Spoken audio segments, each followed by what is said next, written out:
For today's video, ayan, magluluto nga tayo ng pansit bato. Ayan, ito nga ang pansit bato ay makikita natin or mabibili natin sa parteng Bicol. Ayan, Bicol or Quezon province. Ayan, at meron siyang hibi or hipon. Yan yung ilalahok natin. Tipid na recipe nga ang pansit bato na ito. Ayan, ito lang ang kaya nating budget. So, panoorin nyo ako at lalagyan ko yan ng repolyo. Yan, lalagyan natin yan ng repolyong gulay. Yan lang ang ilalagay natin.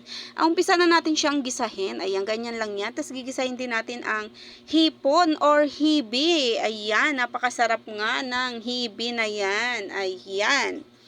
Hahalu-haluin lang natin ito ng ganito para maging crunchy yung hipon. Ayan, crunchy yung hibi. At ilalagay na rin natin ang ating repolyo. Ang napakasarap na repolyo ay ilalagay na natin dito sa ginisang hipon. At i-separate nga natin ito para mamaya pagka nagluto tayo ng pansit bato ay ilalagay na lang natin siyang toppings. Ayan.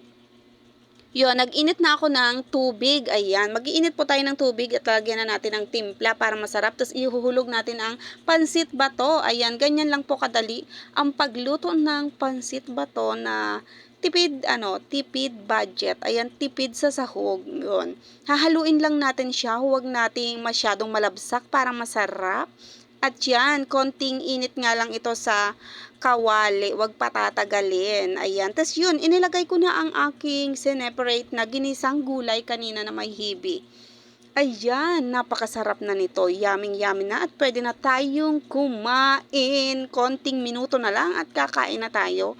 Ayan, hahaluin lang natin yan, pagsasamahin natin para makain na natin ang pansit bato. Ayun lang, maraming salamat sa inyong panonood. Please follow and subscribe. Huwag niyong kalimutang i-subscribe at i-share ang aking channel. Ayan, kainan na tayo. O diba, napakasarap ng pansit bato. Lalo na yan kung may konting kagat ng maanghang. Ayan, pwede natin yan lagyan ng maanghang.